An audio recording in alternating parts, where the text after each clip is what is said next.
Hello everyone, welcome back to my channel. तो आज के वीडियो में हम देखने वाले हैं एनसीईआरटी क्लास 8 पॉलिटी, जिसमें आज हम शुरू करेंगे यूनिट 4, जो कि है जिसमें है हमारा चैप्टर नंबर 7 अंडरस्टैंडिंग मार्जिनलाइजेशन। तो शुरू करते हैं हमारा आज का चैप्टर। What does it mean to be socially marginalised? To be marginalized is to be forced to occupy the sides or fringes and thus not to be at the center of things. This is something that some of you have probably experienced in the classroom or playground. If you are not like most people in your class, that is, if your taste in music or films is different, if your accent marks you out from others, if you are less chatty than others in your class, if you don't play the same sport that many of your classmates like, if you dress differently, the chances are that you will not be considered to be in by your peers. So often you end up feeling that you are not with it, as if what you see, feel and think and how you act are not quite right or acceptable to others.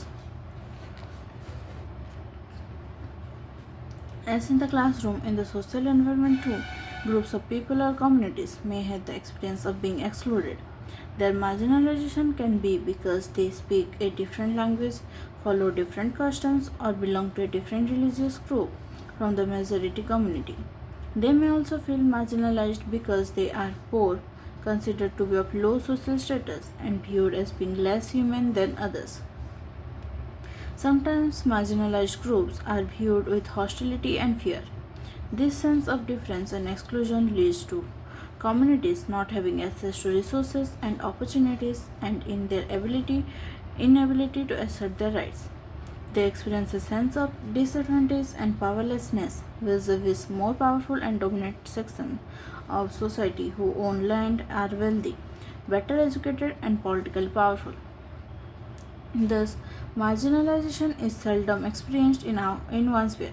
Economic, social, cultural and political factors work together to make certain groups in society feel marginalized.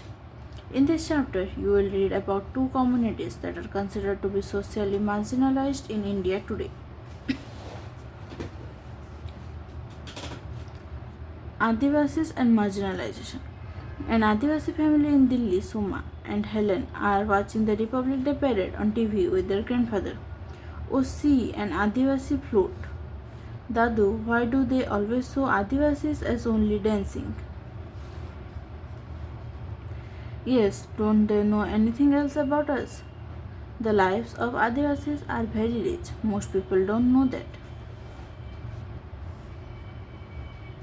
When I was young, our village in Orissa was beautiful. We got everything we needed from the land and the forest around us. We in turn respected the land, the forest, the river. Suddenly, we were told that the forest was not ours. Forest officials and contractors cut down large parts of it. If we protested, they beat us and then took us to court, where we did not have our lawyers and could not fight our cases. Then, how did you survive, Dadu? Many of us were forced to leave our homes and find seasonal work in nearby towns. Then the company wala came. They said there was iron ore under our land. They wanted to mine it. They promised jobs and money if we sold our land to them. Some villagers were excited. Others said this would destroy our lives and we would get nothing. Some gave thumbprints, not realizing they were selling their lands off. Only a few were given token jobs, but most of us did not sell.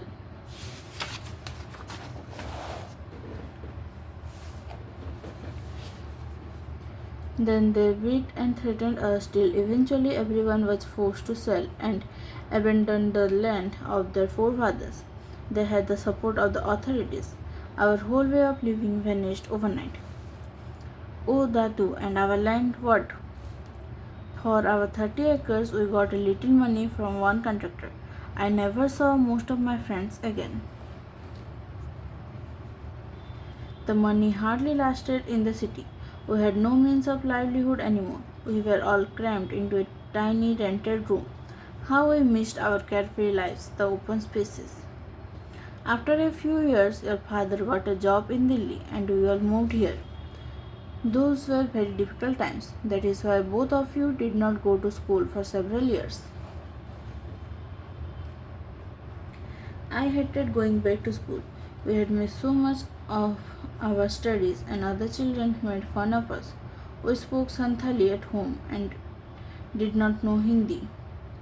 But now we have friends. I can even speak some English now. I wish I could have shown my friends our village before it was destroyed. You can still tell them about our village. It has a lot to teach them. One day I will make a movie on this story, our story, the Adivasi story. You just read about how Dadu was forced to leave his village in Odisha. Dadu's story is similar to the lives of millions of Adivasis in India. You will read more about the marginalization of this community in this chapter. Who are Adivasis? Adivasis, the term literally means original inhabitants, are communities who lived and often continue to live in close association with forest. Tribals are also referred to as Adivasis. Around 8% of India's population is Adivasi, and many of India's most important mining and industrial centers are located in Adivasi areas. Jamshedpur, Raulkela, Bokaro, and Bhilai, among others. Adivasis are not a homogeneous population. There are over 500 different Adivasi groups in India. Adivasis are particularly numerous in states like Chhattisgarh, Jharkhand, Madhya Pradesh, Odisha, Gujarat, Maharashtra, Rajasthan, Andhra Pradesh, West Bengal, and in the northeastern states of Arunachal Pradesh, Assam, Manipur, Meghalaya, Mizoram, Nagaland, and Tripura. A state like Odisha is home to more than 60 different tribal groups. Adivasi societies are also most distinctive because there is often a very little hierarchy among them. This makes them radically different from communities organized around principles of Jati Varna, caste, or those that were ruled by kings. You may have heard the term scheduled tribes. Scheduled tribes is the term used for Adivasis used by Indian government in various official documents. There is an official list of tribes. Scheduled tribes are often grouped together with scheduled caste in the category scheduled caste and scheduled tribes. Adivasis practice a range of tribal religions that are different from Islam, Hinduism, and Christianity. These often involve the worship of ancestors, village, and nature spirits. The last associated with and residing in various sites in the landscape: mountain spirits, river spirits, animal spirits, etc. The village spirits are often worshipped at specific sacred groups within the village boundary, while the ancestral ones are usually worshipped at home. Additionally, Adivasis have always been influenced by different surrounding religions like Sakta, Buddhist, Vaishnava, Bhakti, and Christianity. Simultaneously, Adivasi religions themselves have influenced dominant religions of the empires around them.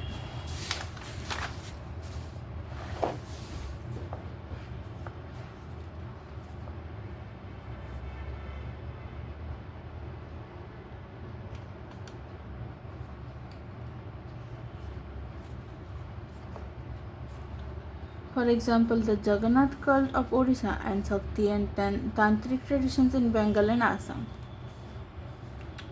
During the 19th century, substantial number of Adivasis converted to Christianity, which has emerged as a very important religion in modern Adivasi history. Adivasis have their own language, most of them radically different from and possibly as old as Sanskrit, which have often deeply influenced the formation of mainstream Indian languages like Bengali. Santhali has the largest number of speakers and has a significant body of publications including magazines on the internet or in e-zines. Adivasis and stereotyping.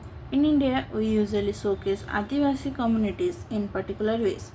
Thus, during school functions or other official events or in books and movies, Adivasis are invariably portrayed in very stereotypical ways, in colorful costumes, headgear, and through their dancing. Besides this, we seem to know very little about the realities of their lives.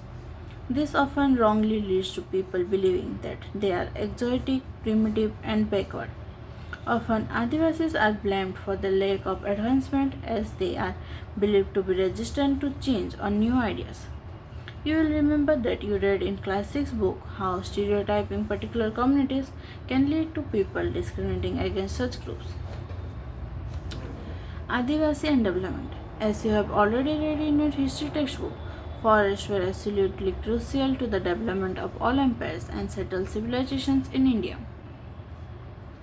Metal ores like iron and copper, and gold and silver, coal and diamonds, invaluable timber, most medicinal herbs and animal products, wax, lac, honey, and animals themselves, elephants, the mainstay of imperial armies, all came from the forest. In addition, the continuation of life depended heavily on forest that helped recharge many of India's rivers and, as it's becoming clearer now, crucial to the availability and quality of our air and water. Forests covered the major part of our country till the 19th century, and the Adivasis had deep knowledge of SS2 as well as control over most of these vast tracts at least till the middle of the 19th century. This meant that they were not ruled by large states and empires.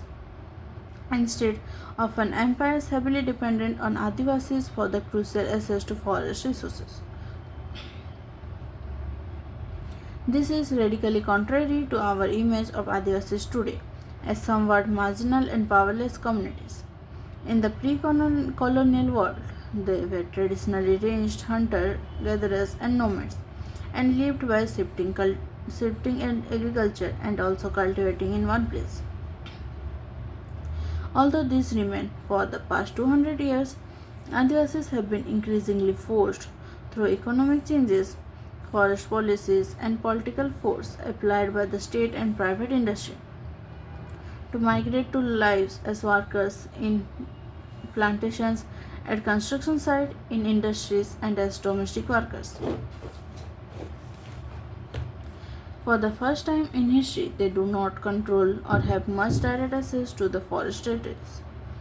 From the 1830 onwards, Adivasis from Jharkhand and adjoining areas moved in very large numbers to various plantations in India and the world, Mauritius, the Caribbean, and even Australia. India's tea industry became possible with their labor in Assam. Today there are 70 lakh Adivasis in Assam alone. The story of this migration is full of extreme hardship, torture, heartbreak, and death. For example, in the 19th century alone, 5 lakh Adivasis had perished in these migrations. The song below captures the hopes of the migrants and the reality they faced in Assam. Come Minnie, let's go to Assam. Our country has so much suffering. The country of Assam, O Minnie, has tea gardens full of greenery. The Sardar says, work, work. The Babu says, catch and bring them in. The Sahib says, I'll take off the skin of your back. Hey Jaduram, you deceived us by sending us to Assam.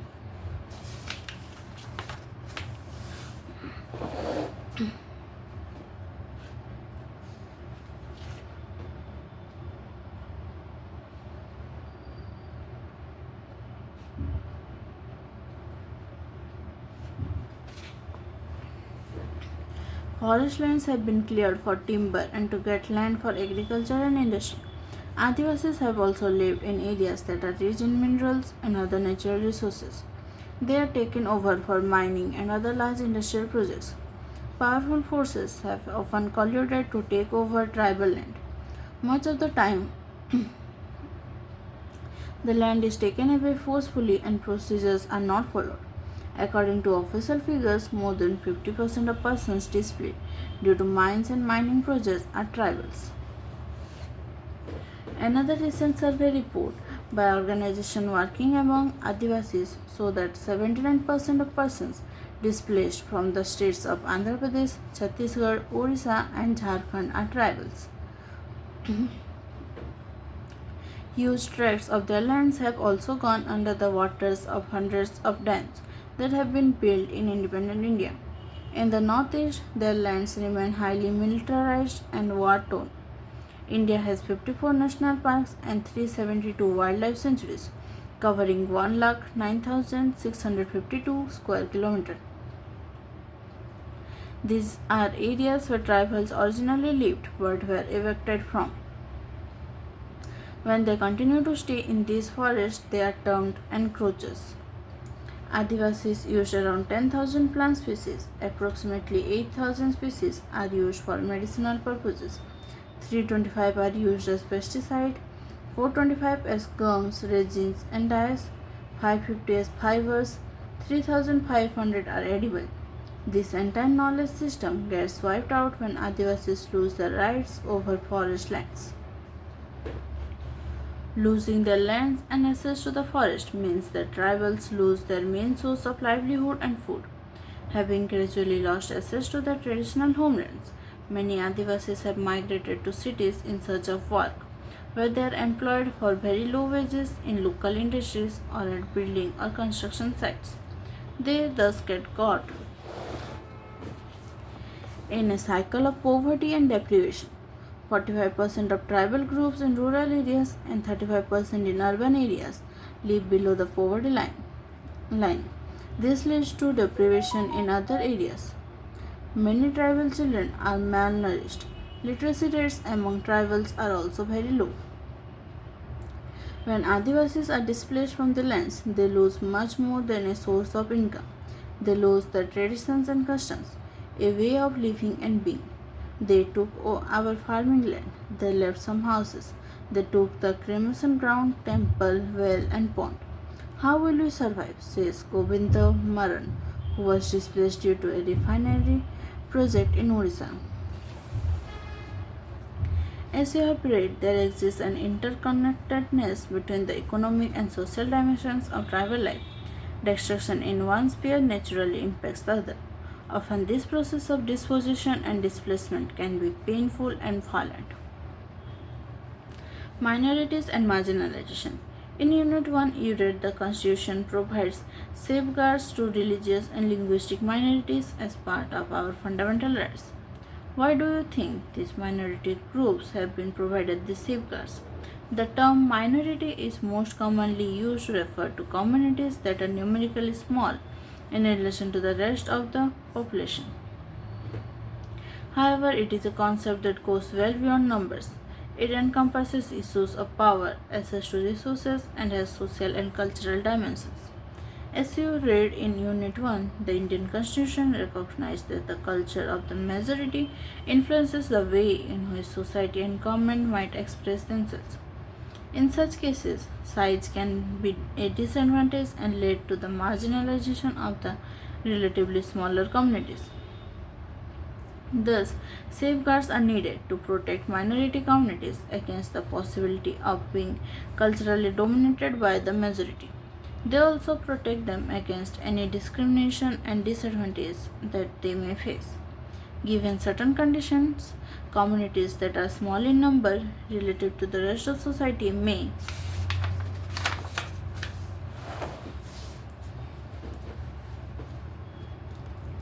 feel insecure about their lives, assets, and well-being. This sense of insecurity may get accentuated if the relations between the minority and majority communities are fraught. The Constitution provides these safeguards because it is committed to protecting India's cultural diversity and promoting equality as well as justice. As you have already read in Chapter 5, the judiciary plays a crucial role in upholding the law and enforcing fundamental rights. Every citizen of India can approach the court if they believe that their fundamental rights have been violated. Now let us understand marginalization in the context of the Muslim community. Muslims and marginalization. According to 2011 census, Muslims are 14.2% of India's population and are considered to be a marginalized community in India today because in comparison to other communities, They have over the years been deprived of the benefits of socio-economic development. The data in the three tables below, derived from different sources, indicate the situation of the Muslim community with regard to basic amenities, literacy, and public employment. Read the tables below. What do you think these tables tell us about the socio-economic status of the Muslim community?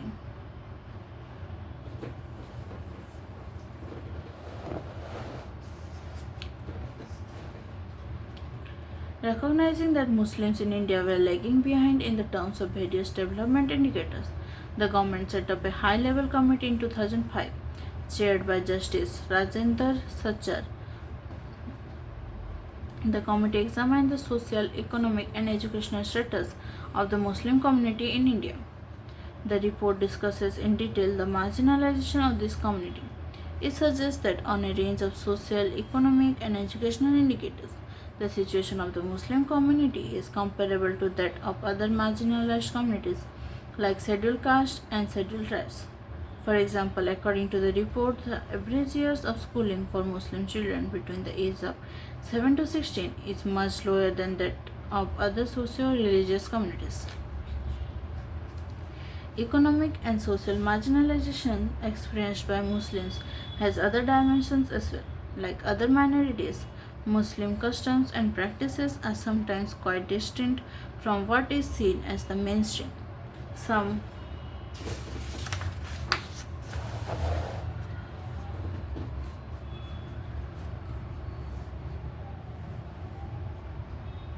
Not all Muslims may wear a burqa, sport a long beard, wear a fez, and these become ways to identify all Muslims. Because of this, they tend to be identified differently, and some people think they are not like the rest of us. Often, this becomes an excuse to treat them unfairly and discriminate against them. Do you remember reading in your class 7 book about how the Ansaris were finding it difficult to rent a house? This social marginalization of Muslims in some instances had led them to migrating from places where they have lived, often leading to the ghettoization of the community. Sometimes this prejudice leads to hatred and violence. I lived in a Muslim dominated area. Some days back during Ramzan, there was some disturbance that started taking a communal outlook. My brother and I had gone for an iftar party in the neighborhood and were dressed in traditional clothes, that is, sherwani and salwar kameez, respectively. On returning home, my brother and I were asked to change our clothes to jeans and t-shirt. Now, when everything is fine, I wonder what was the reason that we were asked to change our clothes, and why I did not find it odd. Were our clothes giving away our identity, and is that identity linked to all kinds of fears and discrimination?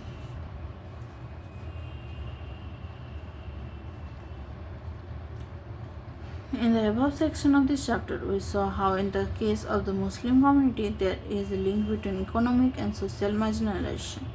Earlier in this chapter, you read about the situation of Adivasis. In your class 7 book, you read about the unequal status of women in India. The experiences of all these groups point to the fact that marginalization is a complex phenomenon requiring a variety of strategies, measures, and safeguards to redress this situation. All of us have a stake in protecting the rights defined in the Constitution and the laws and policies framed to realize these rights. Without this, we will never be able to protect the diversity that makes our country unique, nor realize the state's commitment to promote equality for all.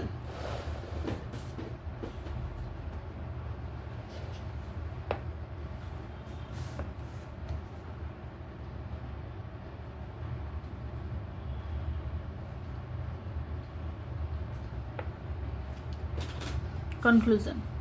In this chapter, we have tried to understand what it means to be a marginalized community. We have tried to look at this through the experiences of different marginalized communities. There are different reasons for each of these communities being marginalized. Each experiences marginalization in different ways. We have also seen that marginalization is linked to experiencing disadvantage, prejudice, and powerlessness. In India, there are several more marginalized communities like Dalits, of whom you will read more in the next chapter. Marginalization results in having a low social status and not having equal access to education and other resources. Yet the lives of marginalized people can and do change. Thus no one is marginalized all the time in exactly the same way. If we go back to the two examples of marginalization we have discussed, we will see that each of these groups has a long history of struggle and resistance. Marginalized communities want to maintain their cultural distinctiveness while having access to rights, development, and other opportunities. In the next chapter, we will read about how different groups have confronted marginalization.